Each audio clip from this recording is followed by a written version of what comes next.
Shalom, rekan-rekan sekalian dimanapun Anda berada. COVID-19 telah mengubah kebiasaan kita, paling tidak dalam 3 bulan terakhir, di mana kita harus mematuhi sebuah himbauan peraturan pemerintah untuk mencegah penularan wabah COVID-19 lebih cepat. Mungkin masih tetap bisa menulari, tapi dengan cara yang ditempuh, yaitu social distancing, physical distancing, dan terutama stay at home, akan membuat gerak daripada virus ini dibatasi. Nah, kebiasaan baru kita saat ini, kalau kita sama-sama simak, yaitu menggunakan media sosial lebih intensif. Tapi keberadaan kita di rumah lebih kepada khususnya Anda sekalian yang di dalam Kristus, bagaimana kita berdoa lebih lama, lebih sering, dan membaca firman Tuhan. Juga tentunya bersosialisasi melalui teleconference yang dilakukan, terutama rekan-rekan yang aktif bergabung dalam sebuah komunitas atau perhimpunan, ya, di mana Zooming itu menjadi begitu populer. Nah, yang ingin Opa atau saya singgung saat ini adalah tentang dua hal. Yang pertama yaitu berdoa, yang kedua membaca firman. Tapi karena waktu kita terfokus pada berdoa. Semua tentunya begitu familiar urusan doa dan biasa melakukan. Lalu apalagi yang baru dari topik doa ini. Saya ingin kita sama-sama melihat dulu apa yang Tuhan Yesus lakukan. Beliau tidak pernah tanpa satu hari pun tanpa berdoa. Dan doanya kalau kita perhatikan, ada doa panjang seperti doa bagi murid-muridnya di dalam Yohanes pasal 17. Itu ada 26 ayat yang didoakan oleh Tuhan Yesus, ya, kurang lebih mungkin sekitar 15 menit kalau kita baca bersama-sama. Yang kedua adalah doa di Taman Getsemani, doa pergumulan yang luar biasa, sampai dikatakan seperti keringatnya seperti darah mengalir. Bukan lagi sekedar keringat biasa. Dalam perjuangan yang begitu menekan dia, Tuhan mengatakan, kalau boleh Bapa, cawan ini berlalu daripadaku. Cawan itu adalah cawan kemurkaan Tuhan oleh karena dosa manusia. Jadi Tuhan Yesus berdoa kalau boleh beban hukuman dosa terhadap manusia itu berlalu. Jangan sampai dirinya yang harus menanggung. Tapi rupanya jawaban terhadap doa ini Tuhan Yesus yang paling tahu, namun dia tetap harus menempuh jalan salib. Yang ketiga adalah berdoa sangat pendek di kayu salib, yaitu Eli lama sabachthani, ya Allahku, mengapa engkau meninggalkan aku? Dari 3 hal ini atau 3 bagian ayat ini kita melihat bahwa Tuhan Yesus berdoa di mana saja, cuman seringnya pagi hari sebelum melakukan kegiatan yang lain. Dia juga berdoa pada saat dalam keadaan sangat bimbang. Dan yang ketiga, dia di dalam penderitaan. COVID-19 tidak membuat kita bersukacita tentunya, tapi membuat kita prihatin. Dan inilah doa-doa seperti yang Tuhan Yesus ungkapkan, yang kita simak atau kita bisa ambil keteladanan dari situ. Tuhan Yesus mengajar kita doa Bapa kami. Dan doa Bapa kami ini doa yang saya percaya pasti didengar dan dijawab oleh Bapa di sorga. Oleh karena yang mengajar Tuhan Yesus sendiri, bukan? Jadi doa Bapa kami ini kita melihat bahwa bukan kesendirian, tapi kami paling tidak keluarga satu rumah. Ketika berdoa bersama-sama doa Bapa kami, dan kita tahu juga di gereja-gereja ada gereja yang secara khusus membawakan doa Bapa kami bersama-sama. Kita belajar mengenai prinsip bait suci atau kemah suci, tabernakel, di mana ada 3 bagian daripada kemah suci ini. Yang pertama adalah halaman, yang kedua adalah ruang kudus, dan yang ketiga ruang maha kudus. Ruang maha kudus ini hanya boleh imam besar, itu pun setahun sekali kan. Jadi prakteknya umat yang banyak itu berada di halaman. Kemudian umat pilihan masuk ke dalam ruang kudus. Tetapi hanya imam besar yang masuk ke ruang maha kudus. Saya mengibaratkan ketika kita melakukan doa bersama, ya, tidak melihat umat mana, maka kita sedang berada di halaman menaikkan doa kita. Dan ketika kita bersama-sama saudara seiman berkumpul berdoa, maka kita sedang berada di ruang kudus.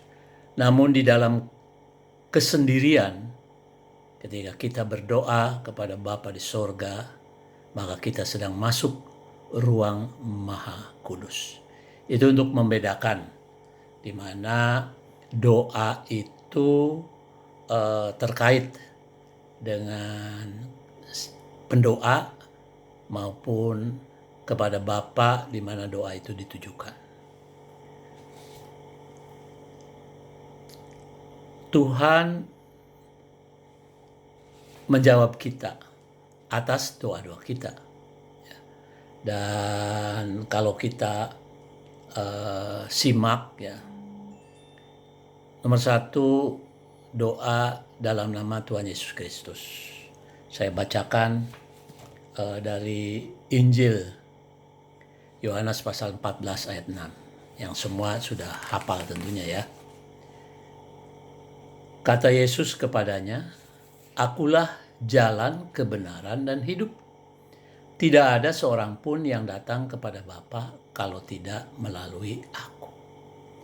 Jadi doa yang dijawab adalah doa dalam nama Tuhan Yesus Kristus. Karena Bapa di sorga tidak melihat kita orang berdosa dan tidak memungkinkan untuk kita bersama-sama dengan Bapa yang Maha Kudus. Namun di dalam Tuhan Yesus Kristus, putranya yang tunggal, maka yang datang di hadapan Dia adalah Tuhan Yesus Kristus, di mana kita bersama-sama dengan Tuhan Yesus. Yang kedua, di dalam Ibrani pasal 8 ayat 6. Tetapi sekarang ia telah mendapat suatu pelayanan yang jauh lebih agung, karena ia menjadi pengantara dari perjanjian yang lebih mulia, yang didasarkan atas janji yang lebih tinggi. Doa kita tidak serta-merta langsung datang di hadapan Bapa, tetapi dibawa oleh Tuhan Yesus Kristus, karena hanya melalui Tuhan Yesus Kristus lah Bapa mau mendengarkan doa kita. Ya, jadi berdoalah dalam nama Tuhan Yesus Kristus. Jawaban terhadap doa kita mungkin ada berbagai situasi. Yang pertama, dijawab sesuai permintaan kita. Apa yang kita doakan, itu yang kita terima, karena Bapa mengabulkan doa kita sesuai dengan yang kita doakan. Yang kedua, dijawab berbeda dengan apa yang kita doakan. Tapi kalau kita simak, jawaban itu ternyata lebih baik dari yang kita doakan. Ya. Anda tentu pernah mengalaminya lah. Kemudian yang ketiga, ditunda. Karena timingnya Tuhan melihat belum pas untuk kita menerima apa yang kita doakan. Pada kali di mana kadang-kadang kita sendiri tidak ingat lagi datang jawaban dari Tuhan terhadap doa yang pernah kita naikkan. Yang keempat, tidak dijawab. Tapi sebetulnya bukan tidak dijawab. Jawabannya tidak. Kenapa? Karena mungkin bisa membahayakan kita kalau Tuhan menjawab doa yang kita naikkan. Ada firman Tuhan yang mengatakan begini. Kamu mengingini sesuatu, tapi kamu tidak memperolehnya. Lalu kamu membunuh, kamu iri hati, tetapi kamu tidak mencapai tujuanmu. Lalu kamu bertengkar dan kamu berkelahi, kamu tidak memperoleh apa-apa karena kamu tidak berdoa. Atau kamu berdoa juga, tapi kamu tidak menerima apa-apa karena kamu salah berdoa. Sebab yang kamu minta itu hendak kamu habiskan untuk memuaskan hawa nafsumu. Yakobus pasal 4 ayat 2-3. Jadi doa yang kita naikkan hanya semata-mata untuk memuaskan diri kita. Dan Tuhan menjawab dengan tidak. Kemudian artinya yang mendasari bahwa setiap doa kita dijawab. Seperti tadi 4 hal bentuknya. Ada ayat yang menjamin akan jawaban daripada Bapa, yaitu yang pertama Ayub 22 ayat 27. Jikalau engkau berdoa kepadanya, ia akan mengabulkan doamu dan engkau akan membayar nazarmu. Yang kedua 1 Yohanes pasal 5 ayat 14. Dan inilah keberanian percaya kita kepadanya, yaitu bahwa ia mengabulkan doa kita. Jikalau kita meminta sesuatu kepadanya menurut kehendaknya. Jadi melalui membaca firman, kebiasaan doa kita, kita pasti akan mengetahui mana-mana doa yang sebetulnya didengar dan dikabulkan Bapa di surga. Nah, selama masa COVID ini, saya melihat banyak yang bertolet conference, zooming, ya, berdoa bersama, menaikkan doa bersama. Tentu saja itu bagus, ya.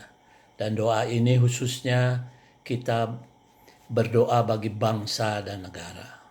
Firman Tuhan yang mendasari tentang doa bersama ini. Antara lain dari Matius pasal 18, 19-20.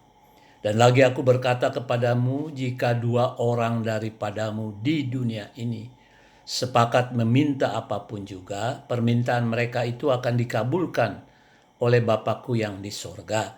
Sebab di mana 2 atau 3 orang berkumpul dalam namaku, di situ aku ada di tengah-tengah mereka. Ya. Kemudian yang sekarang ini sedang sangat-sangat diingatkan kembali, ya, yaitu di dalam 2 Tawarikh pasal 7 ayat 14. Dan umatku yang atasnya namaku disebut, merendahkan diri, berdoa dan mencari wajahku, lalu berbalik dari jalan-jalannya yang jahat, maka aku akan mendengar dari sorga dan mengampuni dosa mereka, serta memulihkan negeri mereka. Inilah saat-saat ketika dunia, khususnya Indonesia negeri kita, sedang dilanda wabah COVID-19, coronavirus, yang memporak-porandakan semua sistem. Ya, contohnya kita sekarang harus stay at home, social distancing, physical distancing. Adalah waktu yang Tuhan ingatkan agar kita berdoa bagi negeri kita, bagi bangsa dan negara Indonesia. Dan pasti Tuhan akan memulihkan negeri kita, bahkan dunia, negara-negara di mana berdoa kepadanya. Tentang tempat di manakah yang terbaik untuk kita berdoa, kita tahu Tuhan Yesus berdoa di tempat tersendiri, di bukit. Ya. Tetapi ada bagian yang dia juga ingatkan, dan ini relevan dengan keadaan kita sekarang. Tetapi jika engkau berdoa, masuklah ke dalam kamarmu, tutuplah pintu dan berdoalah kepada Bapamu yang ada di tempat tersembunyi. Maka Bapamu yang melihat yang tersembunyi akan membalasnya kepadamu. Matius pasal 6 ayat 6. Rumah adalah tempat di mana kita bisa berdoa memenuhi firman Tuhan Yesus Kristus ini. Ada ungkapan, ya, berdoa adalah nafas orang percaya. Kalau nafas itu artinya tidak berdoa, berarti kita orang percaya yang mati. Karena bagaimana kalau tidak bernafas, orang pasti mati. Dan ayat yang sangat menguatkan kita bahwa berdoa itu punya dampak yang luar biasa, yaitu dari Yakobus pasal 5, 17, 18. Elia adalah manusia biasa sama seperti kita, dan ia telah bersungguh-sungguh berdoa supaya hujan jangan turun, dan hujan pun tidak turun di bumi selama 3 tahun dan 6 bulan. Lalu ia berdoa pula, dan langit menurunkan hujan dan bumi pun mengeluarkan buahnya. Kuasa doa dari seorang yang bernama Elia. Kemudian 1 Petrus pasal 4 ayat 7. Dan ini mengingatkan kita semuanya. Kesudahan segala sesuatu sudah dekat, karena itu kuasailah dirimu dan jadilah tenang, supaya kamu dapat berdoa.